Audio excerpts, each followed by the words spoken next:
Another Antsonarock video. Welcome to the Ant Corner. This is a nest review for the A7 PLA hybrid ant nest with sand bed and the complete beginner setup from Bestantsuk UK. I was sent this package a few weeks ago, if not a couple of months ago, by Bestantsuk UK, and I was really excited to see it. I wanted to give it a little while before doing a review so I could give a proper review after I've used and tried out the nest. As I said, I was really excited to get into the box. I've ordered off Bestantsuk UK quite a few times and it's always come really well packaged and really well wrapped. As you can see, it is again really well packaged and they always send lots of little extra goodies. This is some protein jelly in a little syringe that makes it really handy and easy to apply and put into the test tubes or nests wherever you're feeding. So that's really handy to have just to start with. Next I'm going to pull out this bag. There's lots of little goodies in there, a pair of tweezers, pipette, some extension tubes, a water test tube, some fake plants, and some of that Bestantsuk UK honey. Oh, and there's also a magnifying strip there as well to see your ants a bit clearer. So basically everything you need for that little starter package. You've got honey in there as well for your carbs. You've got protein and carbs in this one package. Next, oh, and it's stuck to the box. That's how well packaged it all is. It's always really well packaged and attached to everything just to make sure. So this is a bag of sand. That's probably more than I'm actually going to need, but that's high quality ant grade sand, ant safe and all that, you know. Next we're getting into the more exciting parts. Now again, it's really well packaged. You actually had to hold one down whilst I pulled out the other. This is the nest itself, completely wrapped in bubble wrap, really well secure. So I'm just going to put that down and get out the last pieces. Here I have a colony of what I was told was about 20 workers and one queen Myrmekaruba. So we'll have a little look at that in a little bit as well. And here is the outworld, again really well packaged, nice and secure, everything taped up, nothing rattling about or loose. And that's an empty box. So I'm going to do a full setup at the end so you can see how it all goes together as well, adding in the ants for you to see how to do that. So make sure you do watch to the end and we'll get round to it all. Bringing the nest back to the centre, let's have a look at it. Just going to gently use my trusty pair of orange scissors, and I say carefully because I am quite cumbersome with my hands, but I managed to do that quite well. Gently unwrapping it, and that's how it's come wrapped and packaged. So it's got an elastic band around it to help keep the lids in place. It's already got an adapter for your test tube on one end, and by the looks of it the lids also have a protective film on as well. Yes, they do. So that's really cool. So there's no scratches, no damage, everything is really nice and neat and as it should be. I'm really happy with that. It looks really cool as well. So one of the first things you're going to want to do, take off that protective film, and with the magic of editing, it's quite an easy job. Now we're going to place the red film lid on top first. Most ants can't see the red spectrum, but obviously some can, so it's always worth doing your research on what ants you're putting into the nest. But that will give you some visual access. The red film lid also has these little holes to make sure that it doesn't slide about with these screws here. Also has a fifth hole for your hydration, but we'll talk more about that in a minute. Next we have the full black lid. This makes the nest completely dark inside, and we will have a look just to check that it is completely dark and no excess light is getting through, as most ant species do better in complete darkness. As you can see, it is completely dark in there with both lids on top, so that is brilliant.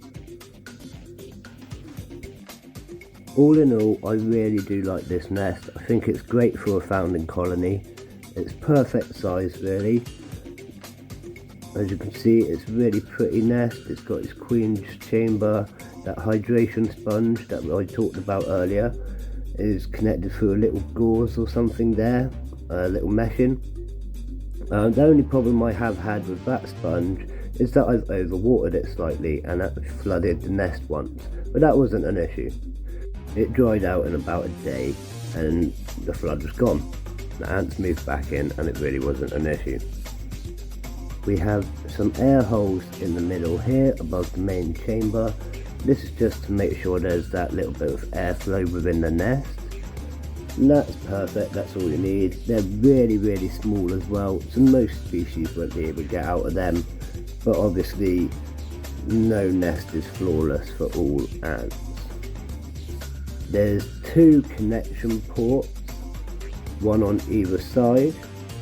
This one already has the Queen's test tube adapter on it, so that's really handy. I know where that goes on straight away.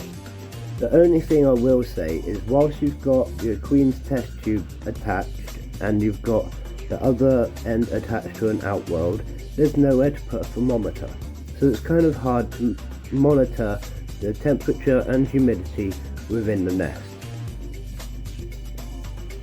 But this is quite a common issue with most nests, and when you take off the test tube, it's quite easy to run a little thermometer, monitor, doodad, thingamajigger straight into the nest, and it won't be an issue then. Again, this is a beautiful little nest and perfect for those founding stages.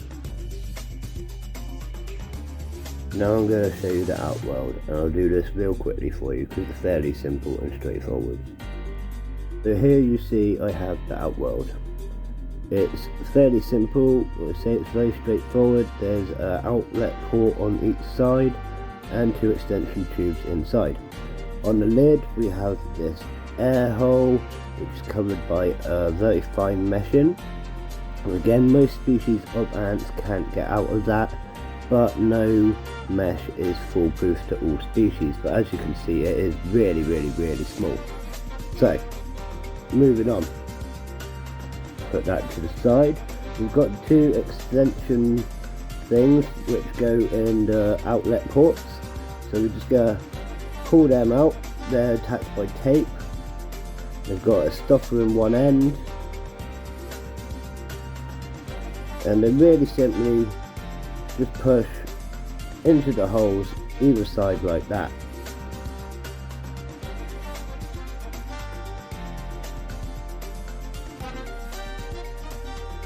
Next we're going to get our bag of sand that came with it. We're going to make sure that we don't overfill the outworld, so we're just going to put a couple of millimeters of substrate into the bottom of the outworld. Again, like I say, we won't need this whole bag because that's quite a large bag for this small outworld. So I'm just going to speed through doing that now. So we're in there now, it's just a tiny bit, that's more than enough. Next I'm going to take out some of the fake plants. I'm going to put these larger ones towards the back.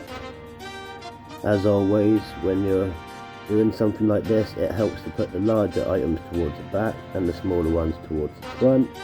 If you can put a little bit of a level in the terrain as well, you add more depth to the back. This gives the feeling and a little bit more landscape for the ants to crawl around. Next I'm going to take my trusty Fluon. Just run this round the top quickly, putting that barrier on straight away, giving it time to dry, and then it's efficient and nice and I don't have to worry when I attach the ants.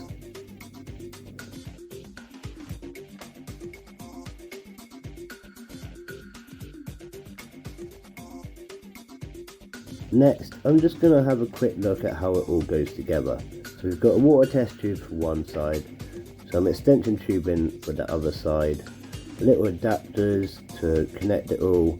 The nest is going to go there, and on the other end of the nest will be the test tube of ants. So before we move on, I'll just give you another quick look at the outworld. I set up the larger items towards the back, but I've made sure that they're not touching the barrier and offering an escape route for the ants. Smaller items towards the front and a little bit extra depth towards the back. Feel free to leave me a comment and let me know what you think of it. Now, moving on to the ants. Obviously well wrapped again in bubble wrap and a foam tubing.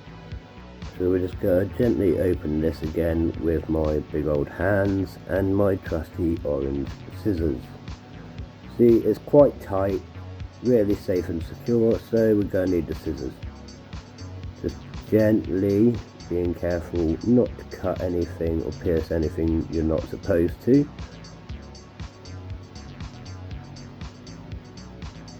And that's that. And then without turning the ants upside down too much and twisting the test tube, you want to unwrap the bubble wrap. So unwrap the bubble wrap, not the test tube inside the bubble wrap. Yeah. He put some instructions on the front there, just letting you know to keep her away for 4 to 5 days, just to let her settle down from the delivery time. So that's exactly what I did before I carried on the next stage. So we're just gonna have a quick look, just to show you how the colony is, and it's just popped out of focus, and we're back in focus. So we're just gonna have a quick look.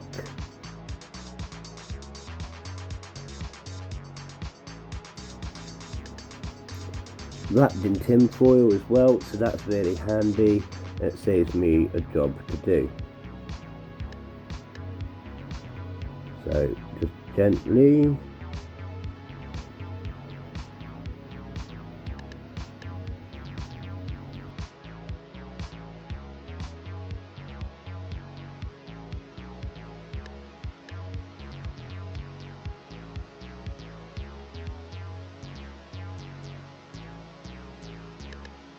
Slowly peeling it back to the big reveal.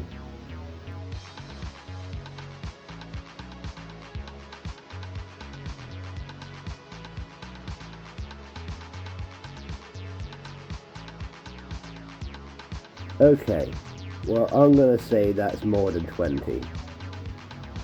Looking at it, I'd say it's between 40 to 50 ants in the tube. And some brood as well. Very active. Very happy. So let's get them covered back up, leave them for a few days, and then I'm going to attach the test tube to the nest.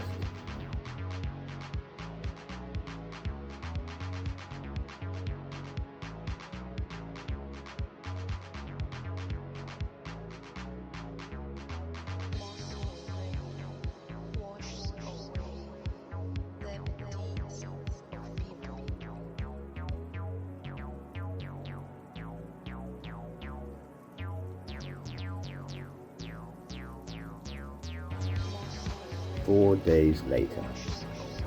As you can see, I set it up just as I said I would. I haven't yet attached the water test tube, but I will in a minute, so keep watching and I'll show you how to do that. So I'm just going to start by hydrating the nest. I used this was using some mineral water in my pipette straight onto the sponge. Again, careful not to do too much too fast, because it will just flood into the nest and you'll end up having to wait a day or so. Next, I'm going to put the lids back on to make sure that new nest is really dark, comforting and welcoming to the ant colony I'm about to put on. Make sure it's the right way up, that's always handy. Red and then black. And now I'm all set up and ready to attach the ants. It's quite a simple job. You need to take out the cotton out of the end of the test tube, And what I would advise is throw this straight into the outworld, so have the lid off ready. You then need to attach the test tube as gently as possible to the test tube adapter, which is this here on the side of the nest. It's quite an easy job, and if you take the adapter and place it in some warm water for 5 to 10 seconds, it makes it a little bit more pliable and a little bit easier. So I'm just going to show you the ants again as we do this. This is just for camera's sake. I would advise that you keep the ants in the dark for the few days that you want them to stay in the test tube before moving again into the nest. I always advise giving a few days between anything. So as I am now attaching them to this nest, I'm going to give them a few days before trying to move them. But this is just for camera's sake. So as you can see, cotton wool comes out and straight into the outworld.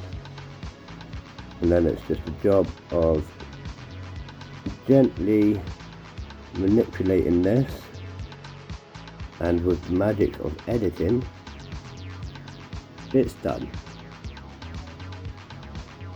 So it won't take long before these ants will start to explore the nest chamber and hopefully into the outworld. The fact that there's already some ants in the outworld as well, which were on the cotton wool, might speed up the process, as they will find their way back to the nest via the tube, spreading pheromones throughout the areas that they find. This will lead to trails for the other ants to explore, leading to mass eruption from the test tube. At this point, I want to remind you, you must cover up the test tube and keep your ants in the dark, like I have here. The only time you should put them in the light is if you're absolutely desperate and you need to force a move, and then you might need to try a light, but quite often that doesn't work and it just stresses the queen out. Next, you'll need that little spare connector that came in the pack and a water test tube that was also in the pack, and I'm going to show you how to set that up now. So you want to fill the water test tube to about 3/4 of the way full. This is different to the nesting test tube, in which case you would normally fill to about 1/3 of the way full. But to give less space and not encourage them to move in, I'm going to fill it to about 3/4 of the way full. And then I'm going to place the cotton wool stopper that came with it back into the test tube.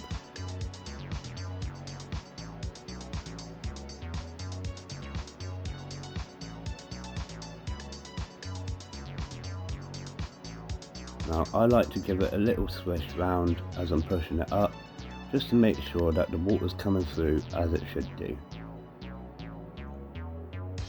As you can see, it's not leaking, but the cotton wool is damp and it's ready for the ants to drink from.